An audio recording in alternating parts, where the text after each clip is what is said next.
What's up, guys? Welcome back to Airbnb ABCs. Super happy to have you guys here today because I haven't posted anything on this channel in a while. As a matter of fact, I think it's been about 61 days since I posted a video on here, and that's not because there hasn't been anything going on within my Airbnb business or the real estate business altogether. There just hasn't really been anything that's like horribly interesting that's been going on within Airbnb, vrbo, short-term rentals for me. And, that is honestly a good thing because all we've really been doing as of late has been hosting guests, collecting money, paying contractors, paying each other, myself and my business partner.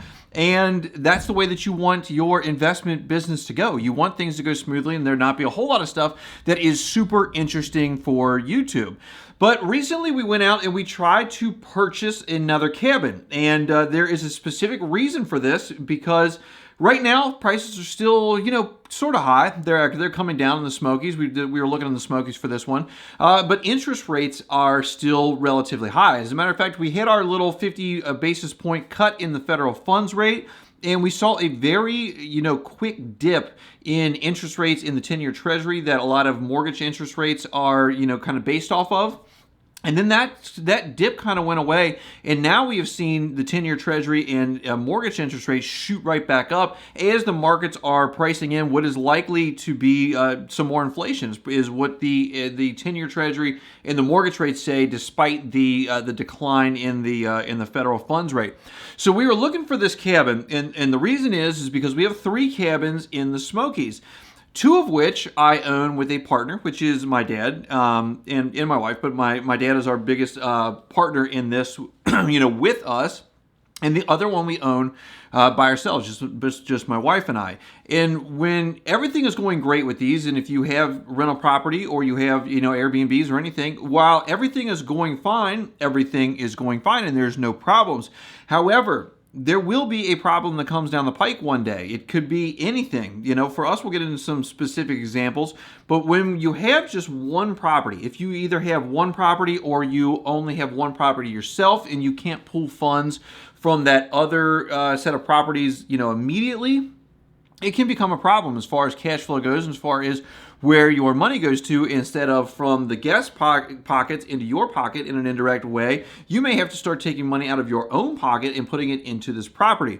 And there are several instances and examples that I can give of only having one property where that would have been a really bad thing to have. The first is we had during the winter of 2022, we had an extremely bad winter. It was very cold and there was pipes freezing all over the place. There was guests stranded. I did a video of it a while back. It's probably been almost 2 years ago. We had a pipe rupture in the wall of one of our cabins. It came down, it flooded the fireplace, it flooded the floors, it warped all of our hardwood floors. We had to have all that replaced, and that cabin was out of service for like a month, and it was right at the end of December and into the beginning of January. So we had some really high dollar bookings. It was right after Christmas, I think, or our Christmas guests were there because I was dealing with all of this during Christmas Day, which was super not fun. We had to cancel at least $4,000 or $5,000 worth of bookings, and then we were out of service for all of January, which I found January in the Smokies actually does relatively well for a down month. For like your January's, February's, May's, and September's, typically down months. January does relatively well. So for that time, we weren't able to get any income. We were dealing with contractors. Money was just going out. We got insurance to recoup a lot of that because it ended up being about a $10,000 project. But we had our other cabin that always does very well, and it was able to cover all of the regular expenses that you're going to have, whether your place is booked or not. Whether it's booked or not, you're going to have to pay your mortgage, you're going to have to pay your utilities, you're going to have to pay your taxes, your insurance, which is usually wrapped up in your mortgage, and then you're going to have to pay for anything else that you need to do, such as these repairs. And if you didn't have that, and if you had spent all of your money out on one cabin, one beach house, one whatever, you would then have to find someplace else to get that money from, either a reserve money that you have or put it on credit cards, or you may end up really in a pinch where you can't find any money to pay these bills, and then it's just like, what you do. And so the thing that I've always said is that if you are looking to get into this business, you either need to have the ability to purchase 2 Airbnbs or even the long-term rentals to rental properties, or have a building that has more than one unit, so that when your one unit is vacant, you have other units to cover it, but so that you have another source of income in order for you to support one when they're out of service, not if. This is always a when type of thing. And the second really big example that we have of that is Hurricane Helene. Hurricane Helene came in, and if you guys are watching this, years or months down the road or something like that, and it's, out of sight, out of mind, because more hurricanes have come in.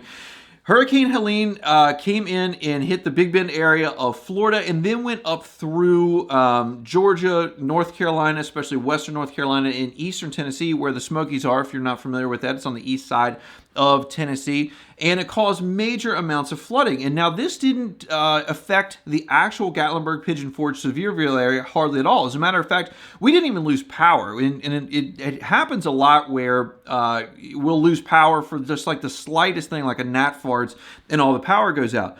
There was actually no damage to the area. Other places had massive floodings. Parts of I-40 collapsed because of the flooding, but it did take out our water supply, which is in Newport, Tennessee. They sell that water to Webb Creek Utilities, and then who sells that water to us. So when Newport Utilities got knocked completely out, we didn't have any water, so we couldn't host any guests at that particular cabin. Now, it's kind of odd that that cabin actually has city water. Most cabins in the Gatlinburg, Pigeon Forge, Sevierville area are actually on wells, and we had always looked at this as a strength, not having a well, not having that well pump go out or have any issues with the well. But we were offline for about 2 weeks because of something that was completely outside of our control, and we didn't know if we were going to be out of water for a week, 2 weeks, a couple of months, because their plant was underwater. They were concerned that they were going to have to redo pumps and everything, and those types of parts can take weeks or even months to procure, get there, and switch them out. Fortunately, it only took about, like I said, about a week, maybe a week and a half, two, something like that, for them to get the system completely back up pressurized, get all the boil water advisories removed, and we were actually pretty fortunate to get back up into that, back in service mode. But we were not concerned because we have our other cabin that is in this partnership that was able to just carry the load, pick up all of the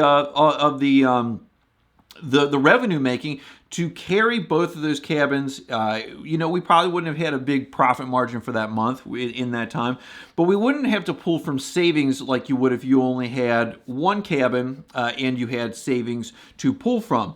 And so we've seen this time and time again, and problems are going to come up. We've had deck posts replaced on the cabin that we have just with my wife and I, and that we ended up having to cancel a reservation for that because there was a safety issue there. It wasn't a big time problem, but in these beach areas, in these mountain areas, and places where vacation homes usually are, there are usually in more extreme weather environments. In the mountains, you're talking about snow, wind, landslides, fires, things of that nature. And on the beach, you're looking at severe weather from hurricanes, windstorms, floods, just things that go on with beach stuff. And so there is a very, very good chance that at some point in your Airbnb short-term rental career that you are going to end up with a long period of time, looking like 2, 3, 4, 5 weeks or more, where you could potentially be out of income. And if you do have a beach property and a hurricane comes through, it could be months, and that's usually right there at the end of August, the end of August through the beginning of November for hurricane season,